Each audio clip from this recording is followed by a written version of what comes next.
तो फ्रेंड्स, कैसे हैं आप लोग। फिर से स्वागत है आपका एक और कमाल के वीडियो में, जिसमें मैं 2011 में आई एक हॉरर मूवी स्लीप टाइट की कहानी से आपको रूबरू कराऊंगा। फ्रेंड्स, अगर आप बाहर रहते हो या फिर आप एक लड़की हो तो मेरी आपसे रिक्वेस्ट है आप इस वीडियो को जरूर देखना, क्योंकि आप इस वीडियो को देखने के बाद कुछ न कुछ नया जरूर सीखोगे। सो फ्रेंड्स, ज्यादा देर ना करते हुए सीधा हम लोग बढ़ते हैं इस फिल्म की कहानी की ओर। इस फिल्म की कहानी सेजर नाम के एक बंदे के आसपास घूमती है जो अपने लाइफ में बिल्कुल भी खुश नहीं है।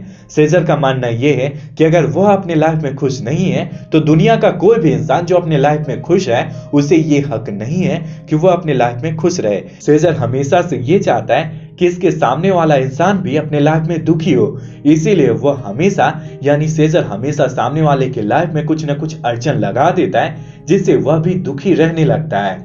सेजर एक अपार्टमेंट में केयर टेकर का काम किया करता है और इसके पास इसके अपार्टमेंट के हर फ्लैट की चाबी है। सेजर जिस अपार्टमेंट में काम किया करता है उसी अपार्टमेंट में क्लेरा नाम की एक लड़की रहा करती है जो अपने लाइफ में काफी खुश है।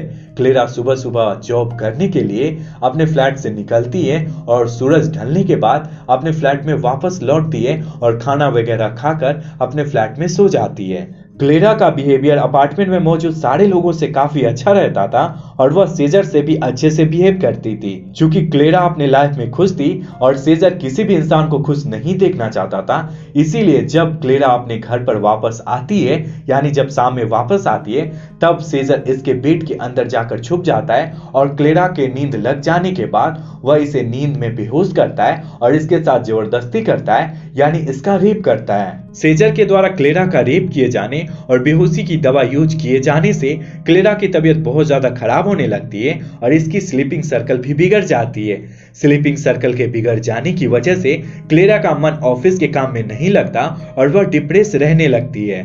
इतना करने के बाद भी सेजर का मन नहीं भरता और वह इसके ब्यूटी प्रोडक्ट या फिर कॉस्मेटिक प्रोडक्ट में तरह तरह के केमिकल मिला देता है और जब क्लेरा इस प्रोडक्ट को यूज करती है तब उसके चेहरे में तरह तरह के प्रॉब्लम आना शुरू हो जाते हैं, जिस वजह से वह सच में और ज्यादा परेशान रहने लगती है। अब सेजर की दिनचर्या ये हो चुकी थी कि सेजर हर रात इसका क्लेरा का रेप करता और सुबह इसके जागने से पहले इसके कमरे को छोड़कर चला जाता। लगभग 1.5 महीने तक क्लेरा का रेप करने के बाद भी इसे खुशी नहीं मिलती और वह इसे और ज्यादा परेशान करने की सोचता हुआ इसके कमरे में सड़े हुए टमाटर, अंडे या फिर सेव रख जाता है, जिस वजह से अगले दिन इसके घर में बहुत सारे तेल चट्टे कॉकरोचेस आ जाते हैं। अपने घर अपने फ्लैट में बहुत सारे कॉकरोच को देखकर क्लेरा बहुत ज्यादा डर जाती है और वह सेजर को अपने कमरे में लाकर कहती है, मैं 2 दिनों के लिए अपने माँ के घर पर जा रही हूँ, क्या तुम 2 दिनों के अंदर मेरे घर की सफाई कर दोगे? जिस पर सेजर हाँ में जवाब देता है और क्लेरा एक नॉर्मल सी ड्रेस पहनकर अपने ऑफिस जाती है और फिर वहां से अपने माँ के घर पर चली जाती है। चूंकि क्लेरा ने अपने घर की साफ सफाई करने के लिए सेजर को कहा था, इसीलिए अगले 2 दिनों तक सेजर क्लेरा के घर की साफ सफाई करता है। अब कहानी आती है 2 दिन बाद। क्लेरा के घर पर आने से पहले सेजर इसके घर में छिपा हुआ होता है ताकि वह इस रात भी इसका रेप कर सके, पर यहाँ का माजरा ही कुछ और होता है फ्रेंड्स। जब क्लेरा घर पर आती है तब क्लेरा के साथ इसका बॉयफ्रेंड भी आता है। क्लेरा को उसके बॉयफ्रेंड मार्कस के साथ देखकर सेजर मन अंदर में बहुत ज्यादा गुस्सा करता है। चूंकि ये क्लेरा के घर के अंदर चोरी से छुपा हुआ था, इसीलिए यह ज्यादा कुछ नहीं करता और इन दोनों के सोने का वेट करता है ताकि यह चुपके से निकल सके। चूंकि क्लेरा और मार्कस काफी दिनों बाद मिल रहे थे, इसलिए ये दोनों काफी देर तक बातें करते हैं और रात में फिजिकली इंटीमेट भी होते हैं। जैसा आपको पता होगा फ्रेंड्स, हर दफा क्लेरा को बेहोश करने के क्रम में सेजर अपने पास एक बेहोशी की दवा रखता था। चूंकि ये दोनों क्लेरा और मार्कस बेड पर उछल कूद करते हुए फिजिकली इंटीमेट हो रहे होते, इसी कारण इस दफा सेजर के हाथ में पड़ा हुआ बेहोशी का दवा गलती से इसके चेहरे पर गिर जाता है, जिस कारण से सेजर बेहोश होने लगता है। जैसे तैसे करके सेजर खुद को बचाते हुए बाथरूम के पास पहुंचता है। बाथरूम के पास पहुंचते ही बेहोशी की दवा अपना असर दिखाना शुरू कर देती है और सेजर यहाँ पर बेहोश होने लगता है। सेजर जैसे तैसे कर भागने की और कोशिश करता है, पर यह ज्यादा कुछ नहीं कर पाता और वह बाथिंग टब में ही बेहोश हो जाता है।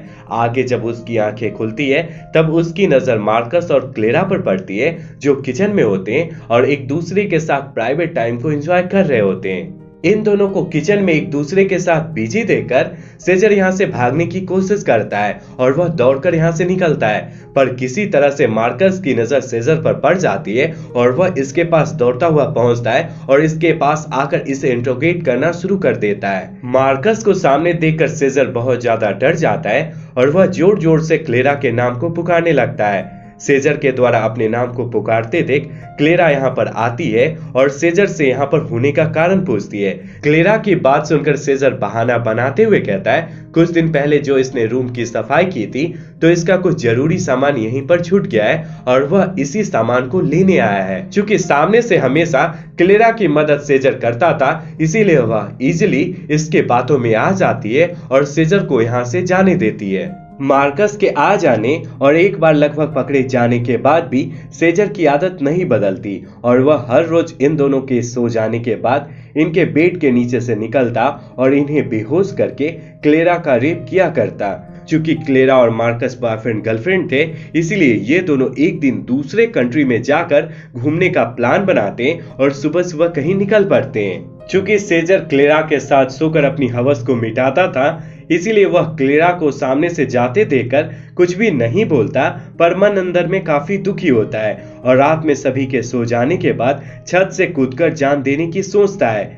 सेजर कूदने के लिए नीचे देख रहा होता है कि तभी इसे मार्कस और क्लेरा दिखाई पड़ते हैं जो इसके अपार्टमेंट में आ रहे होते हैं। क्लेरा को वापस से सामने देकर सेजर मरने का ख्वाब अपने दिमाग से निकाल देता है और क्लेरा के बेड के नीचे जाकर छुप जाता है। जब क्लेरा और मार्कस कमरे में आते हैं तो हम व्यूअर्स समेत सेजर को पता चलता है इन दोनों में झगड़ा हो रहा है। यहाँ मार्कस गुस्साते हुए कहता है, तुम मुझे धोखा दे रही हो, जब मैं तुमसे 4 महीने से नहीं मिला हूँ तब तुम 1.5 महीने की प्रेग्नेंट कैसे हो। यहाँ पर क्लेरा निराश होते हुए अपने प्यार मार्कस को समझाने की कोशिश करती है कि वो धोखेबाज नहीं है और यही बात सच होती है फ्रेंड्स।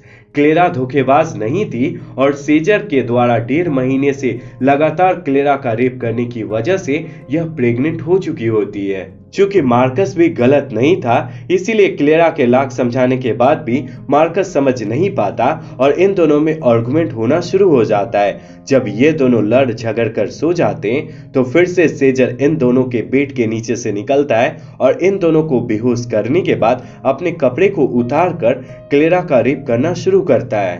क्लेरा के ऑफिस में चले जाने के बाद जब मार्कस कमरे में अकेला होता है तब वह कमरे की साफ सफाई कर रहा होता है। आगे इसे क्लेरा के बेड के नीचे मास्क और बेहोशी की दवा मिलती है जो सेजर की होती है।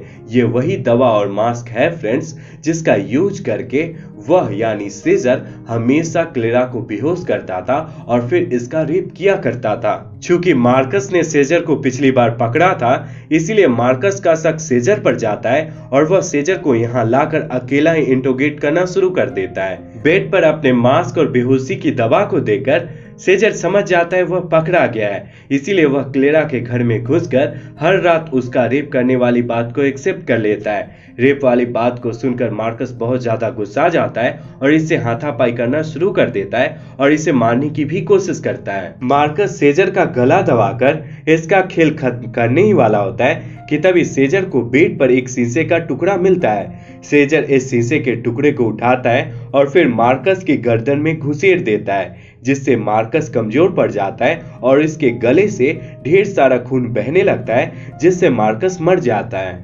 मार्कस के मर जाने के बाद सेजर मार्कस की लाश को एक टब में डाल देता है। आगे वह कमरे में मौजूद सारे सबूत को मिटा देता है ताकि ये मर्डर एक सुसाइड की तरह लगे। जब मार्कस के मरने की बात क्लेरा को पता चलती है तब वह बहुत ज्यादा दुखी होती है और बीते रात हुए झगड़े को याद करते हुए ये मान लेती है कि शायद मार्कस ने सुसाइड ही किया होगा।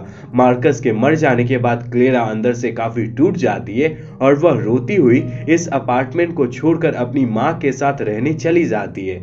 अगले क्षण हम लोग सेजर को देख पाते हैं जो क्लेरा को रोते हुए देखकर मुस्कुराते हुए काफी खुश होता है। अब कहानी आती है 6 महीने बाद, जहां हम क्लेरा को अकेला एक बच्चे के साथ देख पाते हैं जो अपनी नई जिंदगी में काफी खुश होती है। आगे इसके पास एक लेटर आता है जब क्लेरा लेटर को खोलकर देखती है तब इसे पता चलता है इस लेटर को सेजर ने लिखा है, जिसमें वह कह रहा है कि कैसे उसने इसके लाइफ को बर्बाद किया है या फिर वह कैसे इसका रेप किया करता था, कैसे उसने मार्कस को मारा है या फिर कैसे उसने इसके कमरे में ढेर सारे तिलचट्टे को छोड़कर इसके चेहरे की हंसी को बर्बाद किया था। आगे वो ये बात भी डिस्कस करता है कि ये बच्चा जिसे वो अभी पाल रही है वो उसका ही बच्चा है। इस लेटर को पढ़ने के बाद क्लेरा काफी दुखी होती है और अपने और सेजर के बच्चे को गोद में लेकर बहुत ज्यादा रोने लगती है।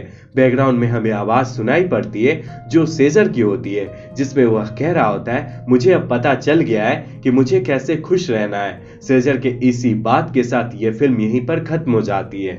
इस फिल्म में आखिरकार सेजर को यह पता चल जाता है कि उसे कैसे खुश रहना है। फ्रेंड्स, हमारे लाइफ में बहुत सारे ऐसे इंसान होते हैं जो हमें दुखी देखकर बहुत ज्यादा खुश होते हैं। फ्रेंड्स, आपको जब भी लगे कि सामने वाला आपको दुखी देखकर खुश हो रहा है तो आप उस इंसान से दूरी बना लेना, नहीं तो आपके साथ भी वही हश्र होगा जो इस फिल्म में क्लेरा के साथ हुआ था। और कभी भी किसी भी दुश्मन को अकेले इंट्रोगेट करने मत जाना, नहीं तो आपका हश्र वैसा ही होगा जैसा इस फिल्म में मार्कस के साथ हुआ था। फ्रेंड्स, अगर आपको ये वीडियो पसंद आई है तो इस वीडियो को लाइक कर देना। फ्रेंड्स, मैं आपको इस वीडियो को देखने के बाद डायरेक्टली इस चैनल को सब्सक्राइब करने के लिए नहीं कहूंगा। अगर आपको इस चैनल पर पड़ी दूसरी वीडियोस भी पसंद आती है तो मेरे चैनल को सब्सक्राइब कर लेना। सो आपसे रिक्वेस्ट है आप मेरे चैनल पर पड़ी दूसरी वीडियोस को भी देख लो।